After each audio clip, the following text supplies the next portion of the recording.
Hey everyone, hope you all are well. Today I'm going to continue the series of personal experiences in the occult. I'm going to be discussing the 72 spirits of the Goetia and my experiences with them over the years. In the beginning, when I first got into the occult, one night I had a dream that the mirror that was across the room, that was on my dresser, caught fire, and there was a blazing fireball in the center of it that just expanded outward. And it told me that its name was Balile. There were two statues on the dresser that were pitch black, and in the dream I knew that they were his servants. Then I woke up and I was in a cold sweat, and I was terrified of King Balile for a long time. And one night I decided to do an evocation of him to visible appearance, using the methods that you find when you're beginning, like drawing the sigil out and meditating on it and stuff like that. I think he might have been the first one that I used the evocation that the Joy of Satan website, now the Temple of Zeus, used, where you say a prayer to Satan. You vibrate the demon's name over and over again while you visualize the sigil. And the wind picked up that night, and the room filled with a presence. I didn't really see him physically, but in my mind, I saw him clearly. And he appeared like he is described in the Goetia of two angels sitting in a chariot of fire, but then he merged into one being. There's like a really strong looking man with long silvery hair. And what I felt as far as his voice, it was really articulated and really potent and strong. I worked with him off and on over the years, both good experiences and negative experiences. One night, years down the line, I was in the basement of somebody that I was dating, and I did an evocation to King Balile using a method I found in a book. And there was a cat in the basement. I didn't know about it.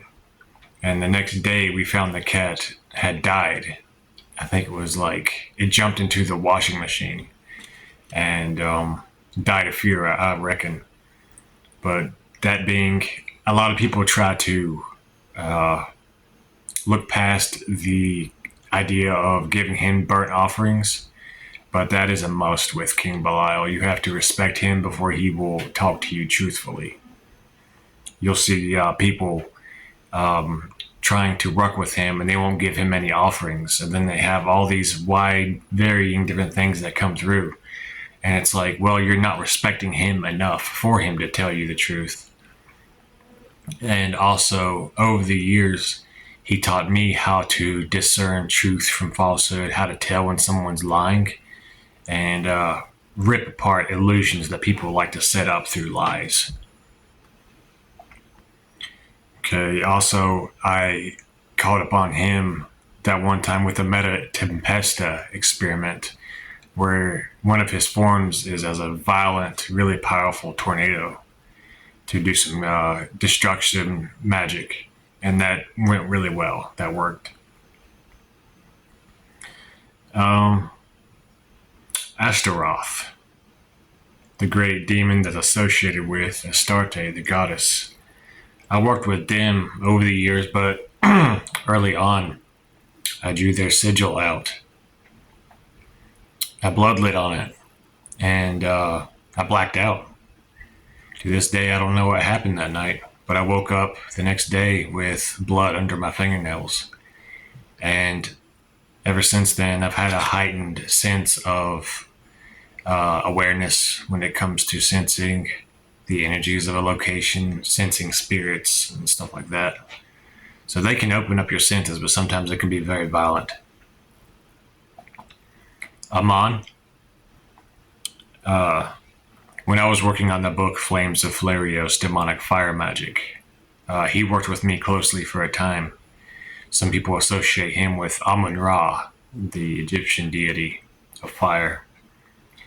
He taught me about a circle of fire casting where you call different demons of fire to complete your circle, and how the fire element can be channeled through the other elements to create something completely new. He taught me how to control the energy within my body for more effective building up of power before a ritual as well. Barbados. He is associated with speaking with animals and understanding nature and things like that. And I asked him to teach me how to do that. And it seemed that when I would go out in nature after that, if there was a bunch of bugs swarming, I could talk to them and they would go away. And they would just stay in the place I told them to stay at. I freaked out some people one time because I was driving down the road and there were two cats sitting in the road. I rolled down my window and said, "Hey, could y'all go that way?" And then they just got up and they started walking where I told them to go. And there were people standing outside and they saw that happen and it freaked them out. I was like, yeah, you can talk to animals. It's not, not a difficult thing to do. That's like you can communicate with plants and animals, insects, and that power can really expand your perception of reality and what's possible.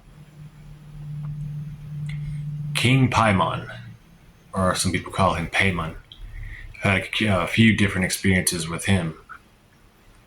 One of them, I think I've mentioned this story before, but the most profound experience with him was one night I was drawing out his sigil on paper and ink. And I forget why I was doing that. I was going to ask him for help with something.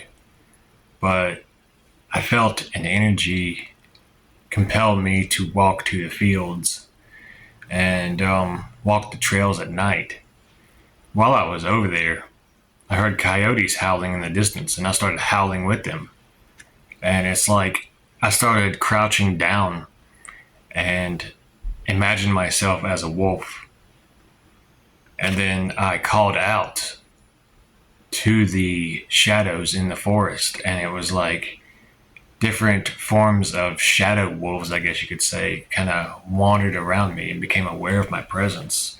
And that's when I acquired, I guess you would call them, a lycanthrope legion, a legion of shadow wolves.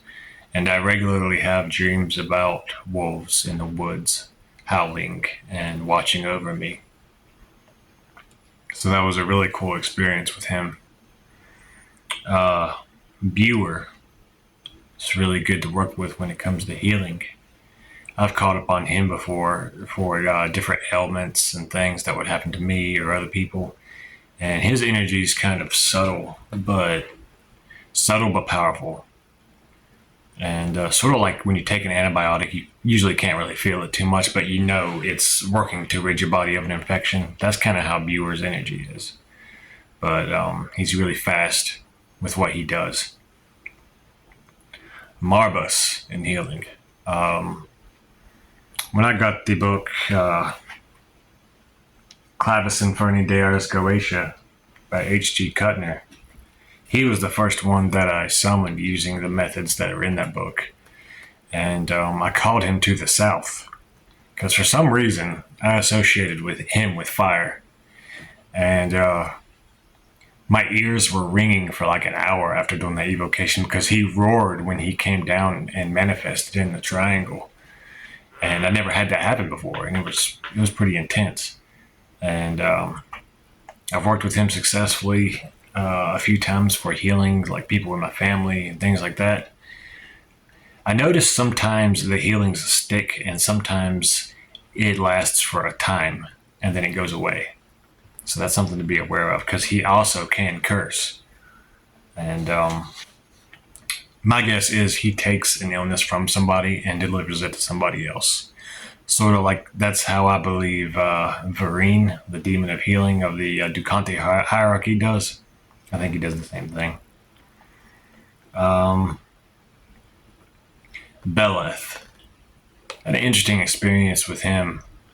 I was in a time in my life, it was years ago, but I was feeling really lonely. I was kind of depressed, and I wanted to find somebody that I could share my life with. And I was pretty desperate at that point, and I went to a soccer field, and I did a ritual summoning him.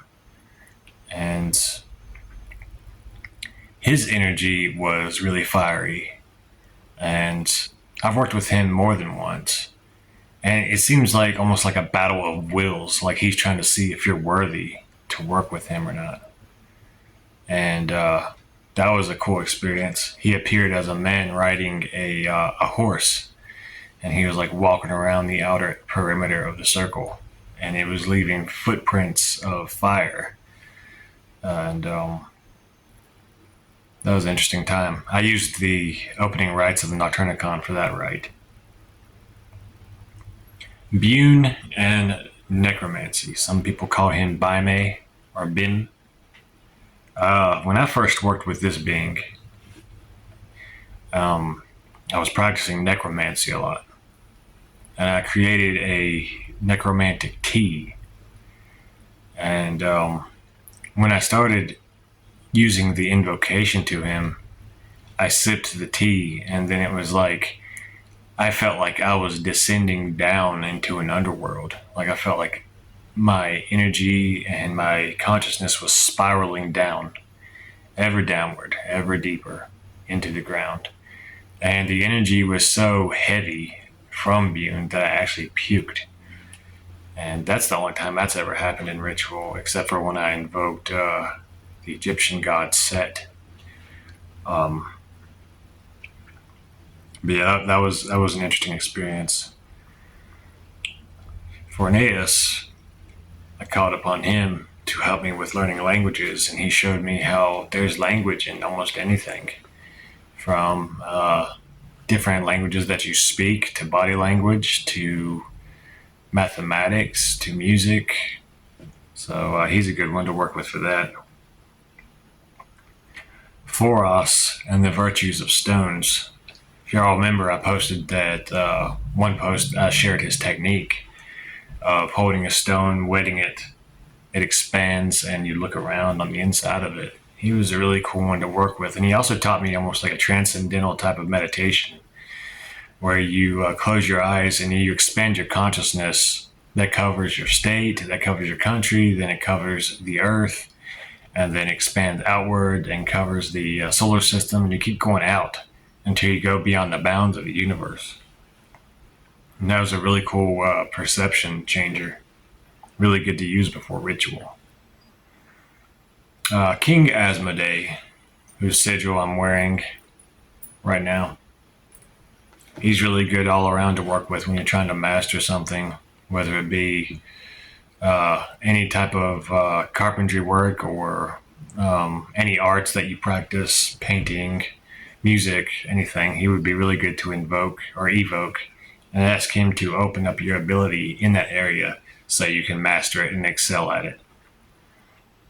I've worked with him before. Right before I started working with that Summoning Spirits, the Art of Magical Evocation book, I called upon him in the stone circle, and he raised his hand up and drew down celestial fire into a ring that I had.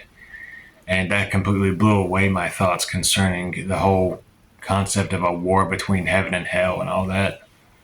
I was like, if what everybody online was saying was true, then he would not have been able to draw down celestial fire into this ring, from the higher angelic realms, but he did it like it was nothing. And also, if you are into the BDSM scene, he can help you with mastering different torture techniques like floggers, whips, and things like that. He has a path working in one of the Clipothic books of Temple of Ascending Flame about concerning the 9 hells, loosely based on Dante's Inferno. And he is command over all of them on his sphere of Golachab in the Clipoth. And working through all of them was a fascinating experience. I still have dreams about that on occasion. It's good to be able to control that very powerful and destructive energy within and without yourself to destroy things and to be able to handle that much negative current. Because a lot of people, they crumble when a lot of negative energy is around, especially if they get cursed. But if you know how to channel that energy around and make it your own, then it's different. Hoffus and building up the towers of the self. Hoffus is really good to call upon. He appears as a stork in the triangle. And you can call upon him to build up defenses around your house or around yourself, to where if anyone tries anything against you, it'll just bounce off the walls that you've erected. And you can also ask him to put sentries on your towers, like astral towers of the self on the astral plane. You create like a really strong fortification for yourself. And you can call upon them every so often, like once every few weeks or so, and they'll give you updates on what's going on. Vuall and enhancing pleasure. Vuall is really, really fast in what he does. You can call upon him to make your sexual life a lot more exciting and make the pleasure that you receive when you're doing that kind of thing like tenfold. So to the point where you're almost leaving your body when you have orgasm, like every single time. So he's a good one to work with for that. As I mentioned in one of my comments about my patron demon, the Great Marquis Andros, he is one of the most violent and dangerous spirits of the Goetia. It is said that he will slay both you and your fellows if you do not have a care to what you're doing. And if you don't have a care in life in general, I think he'll slay you. If you try to call upon him in a half-assed manner, and you know how a lot of people have that, I guess you would say, apathy nowadays. That's one thing he cannot stand. But he taught me the power of arguments and how to gain through those things, through diversion, through discord, and how you can come out on top through those things.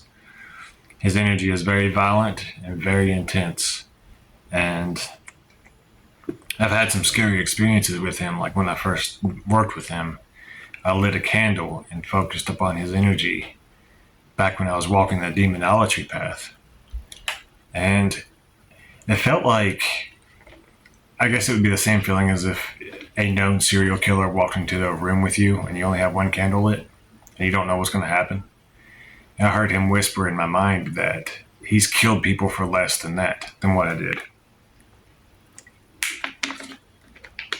I don't keep his sigil around unless I need to work with him, because he's one of those demons. It's like, don't fuck around, like, if you have a reason for calling on me, call upon me. If you don't, then don't call upon me.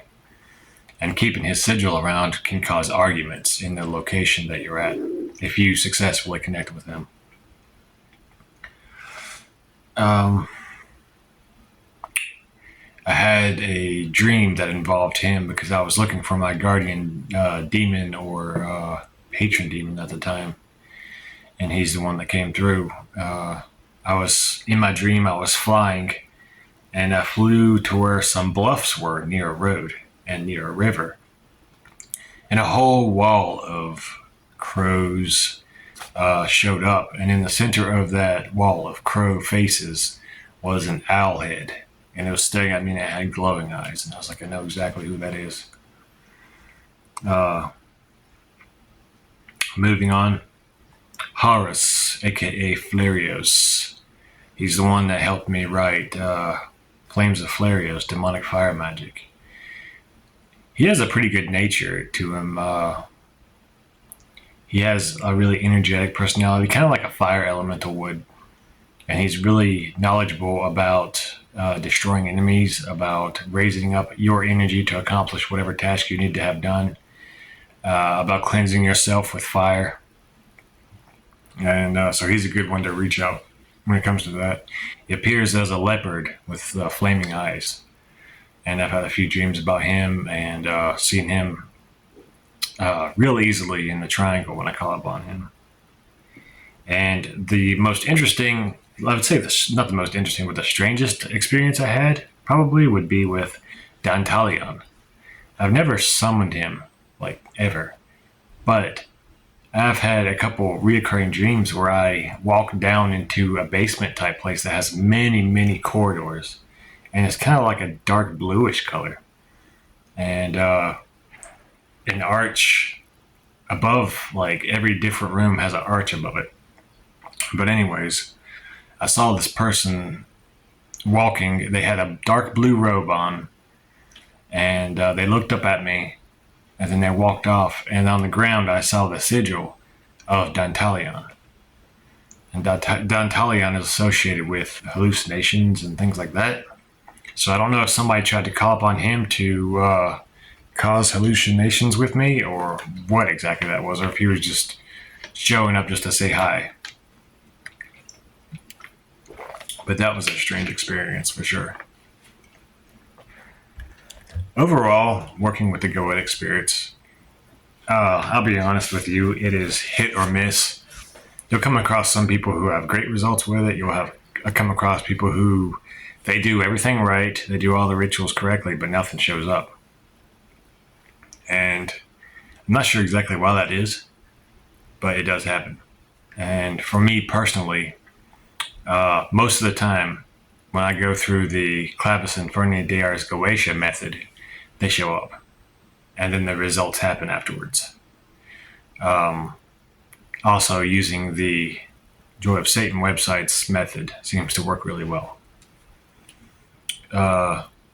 Some effects are temporary that they do, and some are permanent, from what I've noticed. What else can I say about these? I think that people should really stop remaking the Goetia, because nowadays it seems everybody wants to latch onto it and keep making different versions of it. I think the old version and the versions that came out, by theistic Satanists are good enough. It's kind of becoming a tired topic in the occult, I think. To just keep going back to the 72.